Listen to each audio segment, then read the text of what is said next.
Muy bien, como les había prometido, ya estamos aquí con Iván Merino. Él es el ministro de Energía y Minas. Bienvenido, muchas gracias por estar aquí, por darnos la primera entrevista, porque entiendo que no ha dado entrevistas aquí en Lima.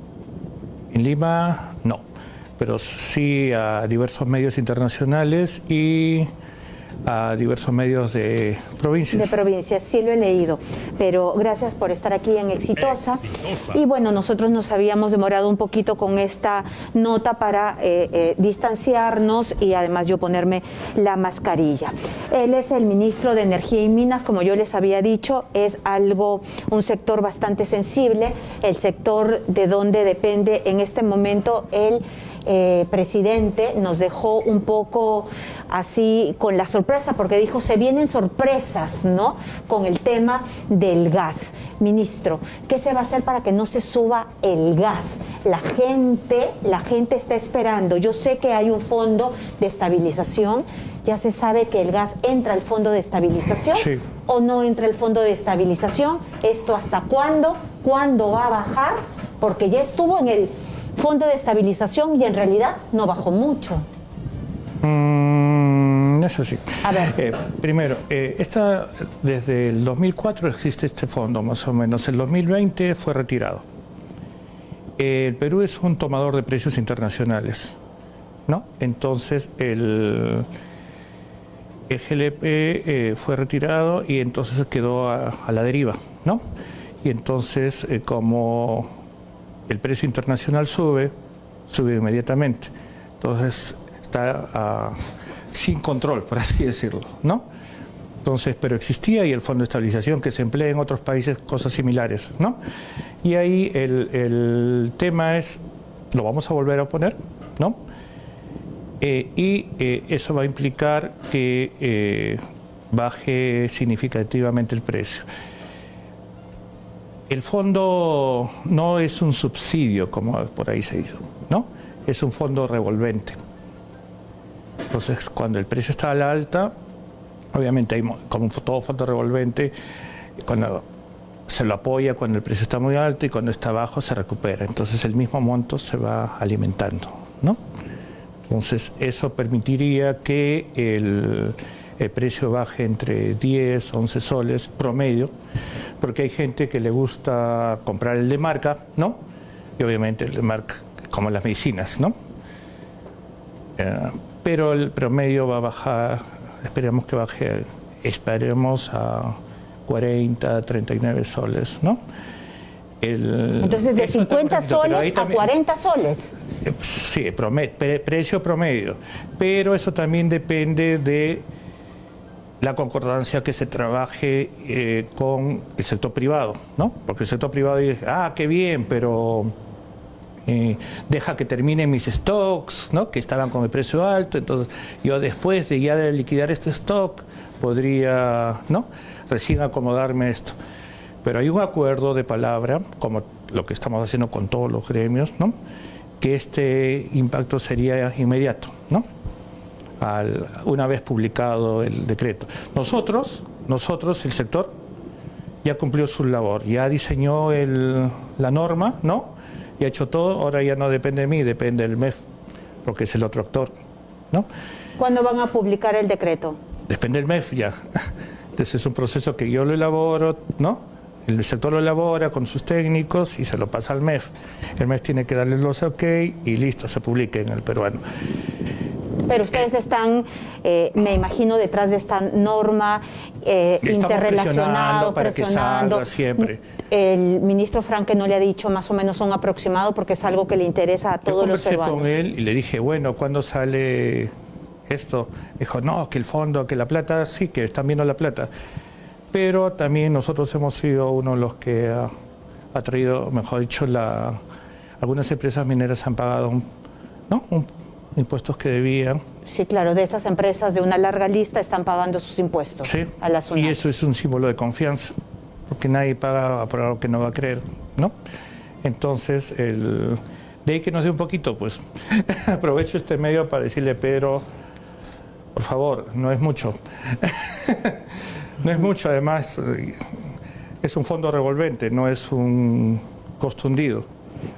Usted me acaba de decir que esto es motivo de confianza. Es motivo de confianza porque yo he escuchado otras interpretaciones. Es más bien la gente, los empresarios están pagando todos para liquidar todo y se mandan a mudar a otros países. No es esto, no es cierto.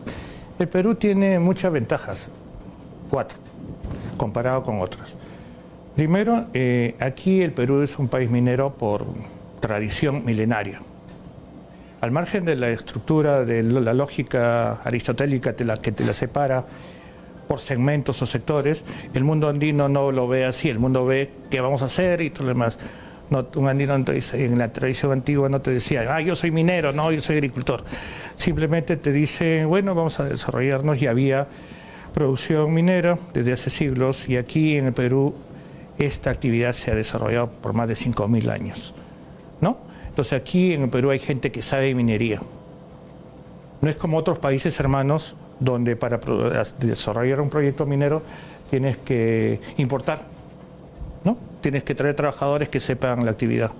Uno de esos es la Argentina, ¿no?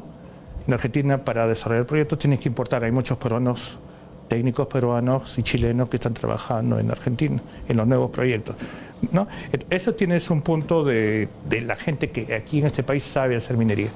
Después tienes información básica y especializada que no hay en otros países. El INGEMET, entre otras instituciones del Estado, ¿no?, ha desarrollado, obviamente con cooperación internacional y con universidades nacionales y privadas, ha desarrollado todo un catastro que es un lujo comparado con los que existen en Ecuador, en Bolivia, inclusive en Chile, ¿no?, y Argentina. Entonces, en el mundo andino, el catastro es una herramienta muy importante, ¿no? La información geológica es una información muy importante para tomar decisiones, que es en minería, ¿no? Eso existe acá. Tienes 2 puntos a favor. Tercero, tienes un Estado como el nuestro que promociona la minería bien hecha, ¿no? Nosotros no somos antimineros, ¿no? Ese es el punto. Y el cuarto punto, que es que aquí la riqueza geológica, mineral, está acá, no está allá, ¿no? Por ahí dijeron, justo conversando con unos amigos que conozco hace más de 20 años y se dedican a tu trabajo, pero especializado en minería, me dicen, oye, pero el Congo hay yacimientos más ricos. Sí, pero en el Congo la violencia estructural es terrible. De acuerdo, ministro, pero usted me está diciendo, nosotros no somos antimineros, pero cuando llegó el gobierno de Pedro Castillo, cuando llegó con un ideario firmado y con la foto de Cerrón, parecía que sí eran antimineros, cuando hablaba de la sobreganancia y cuando hablaba de posibles nacionalizaciones. No es así, mejor dicho, el ideario de Perú Libre no señala explícitamente eso. Mejor dicho, no conozco país en el mundo, y he visitado varios, ¿no? Bastantes, y América, toda, Latinoamérica, no hay país que sea antiminero per se. Mejor dicho, los más comunistas, Corea del Norte, ¿no? Vietnam y China. Los 3 manejados por partidos comunistas bien organizados, etcétera. Todos son productores mineros, todos, ¿no? Inclusive con más incentivos que el nuestro, ¿no? Entonces Narnia no existe todavía. Entonces, muy bien, pero entonces usted me dice y yo le quiero remarcar. Cuba tiene el níquel, ¿no? Pero yo le quiero que remarcar con más incentivos, pero acá no se habló de más incentivos, más bien se habló de más impuestos sobre ganancias. Yo le quiero dejar esa pregunta para irnos a una pausa comercial. Regresamos con lo que nos responda el ministro, porque esto es algo que en realidad generó mucha controversia cuando llegó Pedro Castillo, y usted lo sabe, usted es el ministro. Regresamos con el ministro de Energía y Minas. Muy bien, estamos aquí en Exitosa Perú con el ministro Iván Merino, ministro de Energía y Minas, y él me estaba diciendo que en realidad él no estaba hablando por el momento de sobreganancias, ¿no? No estaba viendo en el horizonte las sobreganancias, sino que estaba más bien conciliando. No tanto así. A ver, ¿cuál es el panorama? El tema es, mire, hay que ser pragmáticos, soy full pragmáticos, ¿no? Y tenemos que partir de nuestra, como dicen en términos coloquiales, de nuestra realidad.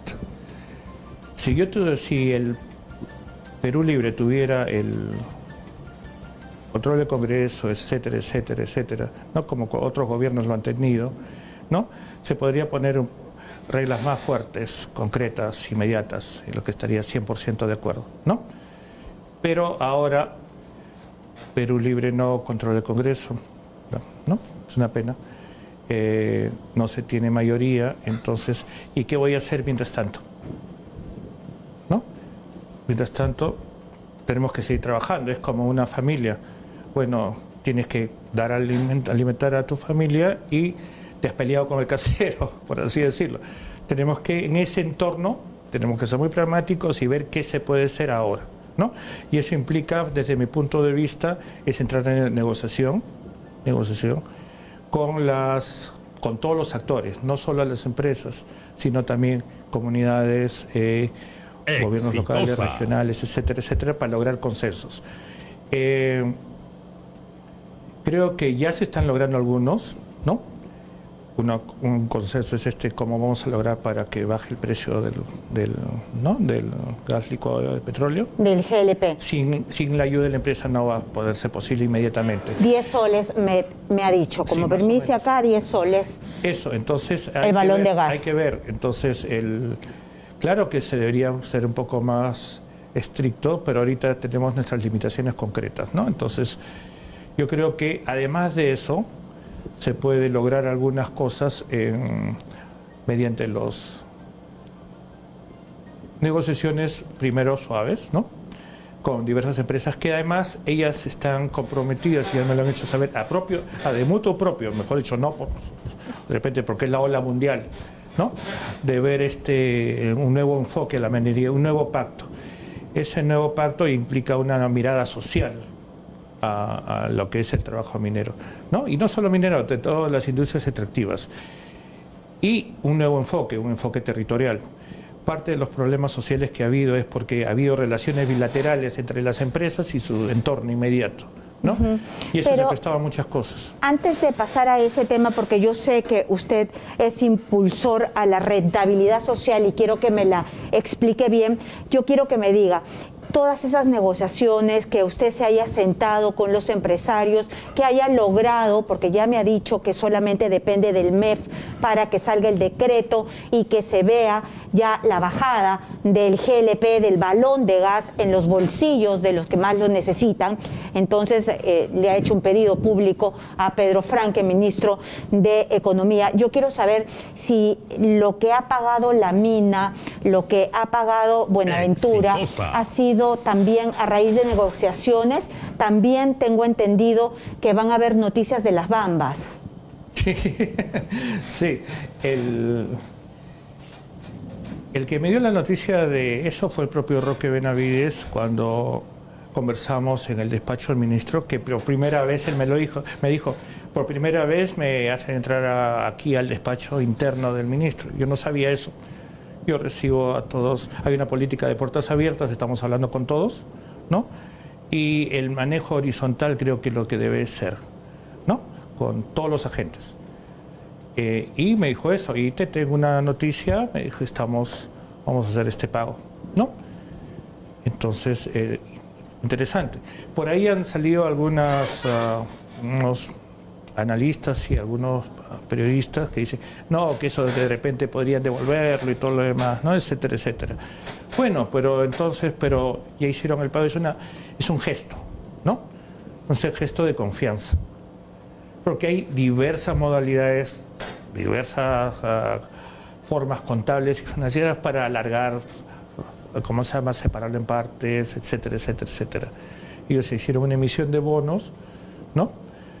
Y les salió muy bien. Con eso ha pagado. Entonces, ¿quién compra un bono de alguien que se va a ir?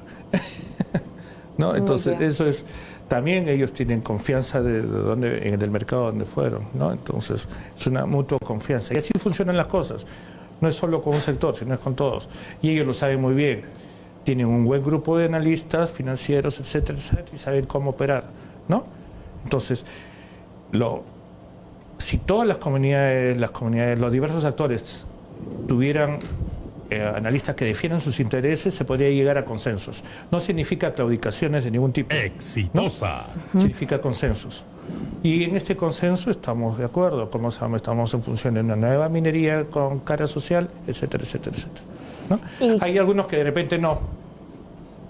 No tenemos porque no hay pensamiento único. ¿Y qué va a pasar con las bambas? Usted me venía comentando algo en el corte. ¿Qué va a pasar con las bambas? Usted tiene un anuncio.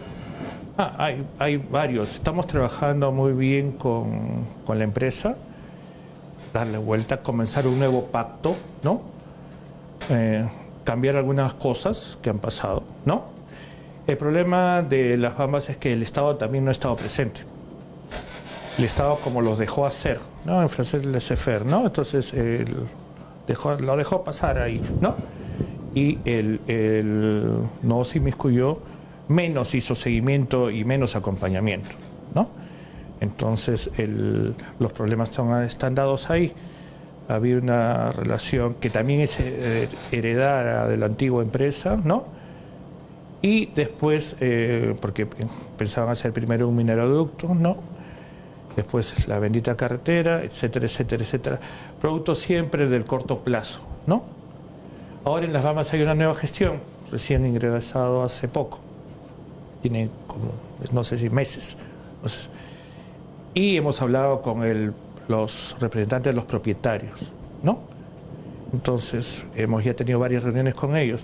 Hemos dicho, bueno, veamos todo esto desde una cara social y modifiquemos algunas cosas, ¿no? Y están de acuerdo en modificar algunas cosas, ¿no? Entonces, en ese ensayo ellos también dan sus gestos. Y ahora, por ejemplo, van a pagar, en lo que va este mes, en los próximos 30 días, 690 millones de soles, producto de IGB pendiente del año 2011-2012, que está ahorita en el Tribunal Fiscal, ¿no? Ya del Estado. El Tribunal Fiscal tiene que acotar. Eso significa decir exactamente cuánto es, 690, 689, 694, ¿no? Eso es lo que ellos tienen que decir. Y ellos van a pagar. Y ellos pagan. Se han comprometido a eso. Me han dicho, vamos a pagar apenas el Tribunal Fiscal diga la acotación, ¿no? Entonces ya depende del Estado, ¿no? No depende de mi sector, sino del Tribunal Fiscal, para que haga esa nota. Y además, por primera vez, van a pagar impuesto a la renta, ¿no? Eso significaría en líquido nuevo, en total serían 2.400 millones, pero en líquido nuevo serían 2/3, que eso es 1.600 millones de soles, que entrarían en ¿cómo se llama? Para este año, ¿no? Para este año. Para y este es año, por primera vez. Para este ejercicio, ¿no? Ajá, es por primera vez que pagan impuesto a la renta. ¿Por qué? Porque así fueron las condiciones que los otros gobiernos negociaron. Nosotros no vamos a modificar eso ahorita. No, lo que ya pasó, ya pasó. Pero sí han llegado a ese acuerdo, entonces, sí. con esta visión que usted dice de rentabilidad social. Ojo, eso, según su programación, recién debería haber ingresado el próximo 2023, ¿no? Pero ahora va a ingresar para que el Estado lo pueda disponer el 2022. Entonces, ese es un logro de su gestión. Logro de confianza, no de la gestión nuestra, sino... Bueno, ¿a qué le tienen confianza? Además, no digo mi gestión, porque mire, en este ministerio se está trabajando mucho, muchas personas, hemos hecho muchos cambios todavía, ¿no? Y te doy otra pepa. Generalmente en el ministerio estamos trabajando muy bien con el viceministro de Hidrocarburos, ¿no? Pero él no es un petrolero. Ahora vamos a poner a un viceministro del sector de petróleo, que sí es petrolero, es de una universidad pública y es petrolero, ¿no? Con Víctor vamos a seguir trabajando, es un buen elemento y vamos a seguir trabajando, no lo vamos a decir que se va de su casa. Entonces, los que funcionan se quedan. Los que funcionan se Tiene quedan. que tener el perfil, porque lo que se le ha criticado a este gobierno es que ponen a personas que no tienen perfil. No ha pasado eso. Bueno, pero se empezó criticándolo a usted. Se decía que no tenía el perfil, que usted no tenía ningún tipo de experiencia en el Ministerio de Energía y Minas, en el sector Energía y Minas. Eso es para los que no conocen el sector. La gente no sé por qué quiere ver vedettes en la calle. Y la gente del sector minero me conoce hace más de 20 años por la labor que hago, ¿no? Entonces... ¿Qué hace? Análisis social, ¿no? Y hemos hecho buenos análisis, por eso la gente me conoce y sabíamos bien. A veces metieron la pata ellos, pero otra vez salió muy bien, ¿no? Pero nosotros sí dimos los... Análisis social, pero del sector Energía y Minas. Exacto. Porque nosotros sí conocíamos a su esposa, Celeste Rosas, sí, que es parte del equipo técnico de Pedro Castillo. La conocimos todos porque ella sustentó el área de medio ambiente, sí, ¿no? Entonces, pero no lo conocíamos a usted y Ojo Público sacó una publicación diciendo que usted no tenía ningún tipo de experiencia. Bueno, no tengo ninguna... Mira, el tema de rentabilidad social lo escribí con mi esposa. Justo lo traje, es un librito que se llama Inversión extranjera igual desarrollo. Y la fecha es el 2003, diciembre de 2003. Y ahí están todos los criterios sobre rentabilidad social, que es Pedro Castillo, el presidente, lo publicó en su discurso, ¿no?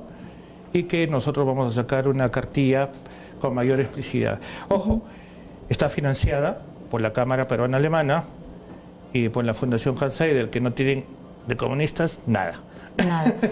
Antes que se nos acabe el programa, porque usted ha sentido que yo no le he preguntado sobre la rentabilidad social. Tenemos 2 últimos minutos que es suficiente en televisión para que usted me diga qué significa la rentabilidad social, que es superior a la licencia social. Claro que es superior, porque la licencia social es solo un permisito para que pases a mi casa y trabajes en ella, ¿no? Ese es eso. La rentabilidad social son diversos criterios que te implican que haya que toda inversión, no solo mineras, cualquier inversión, principalmente extractiva, porque son países generalmente extractivos, traiga nuevos flujos de dinero, ¿no? Que te mejoren la balanza comercial y la balanza de pagos, etcétera, etcétera, ¿no? Segundo, que el empleo sea de acuerdo a las cuestiones de la OIT, no más ni menos. No pedimos nada más que sea lo que ya se conversó con la OIT y que ha trabajado años en eso, ¿no? Después, que haya transferencia tecnológica de verdad. Entonces, sin candados, sin royalties, sin patentes, para que las otras empresas locales la empleen y se capacite la gente en eso, ¿no?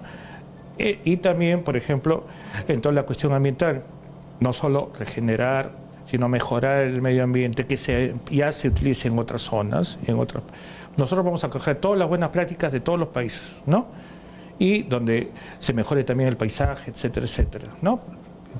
Y lo último, lo más importante, es la cuestión cultural. Cuando uno interviene en una zona, debe respetar la cultura de esa zona y debe promoverla. No debe incentivar, por ejemplo, que haya con determinadas negociaciones, que de repente pueden ser de buena fe, que haya privilegiados versus excluidos. Que por más que tú no actúes, ya está generando un conflicto, como yo lo he visto en algunas zonas estas últimas semanas, ¿no? Entonces, si cumples todas esas características, ¿no? Y tus procesos tecnológicos son limpios, etcétera, etcétera, etcétera, etcétera, ven, por favor, y además hay que ver cómo te ayudamos. Y en este caso, nosotros hemos recibido todo un Estado que ya... Mira, hay procesos aguantados de más de año y medio, 2 años. Hemos conversado con diversos empresarios. Todo su procedimiento tiene hace 2 años estancado por unas cuestiones. ¿Qué es lo que? Por favor, nosotros vamos a revisar rápidamente todo eso, pues vamos a hacer una reingeniería del Ministerio y de diversas otras áreas para mejorar los procesos. Y quizás, si todo lo permite, ver cómo se llama una ventanilla única, donde no se yuxtaponen los procedimientos y que salga más rápido, ¿no? Salga más rápido. En eso estamos. Muy bien, ministro, muchísimas gracias por venir aquí y me imagino que después vamos a seguir conversando, lo comprometo para más adelante seguir hablando sobre los proyectos, si se estancan, si no, sobre también los conflictos sociales. Muchísimas gracias por estar aquí en Exitosa Perú. Se me acabó el tiempo, nosotros nos tenemos que ir, quédense en la programación de Exitosa Perú. Chao, hasta mañana.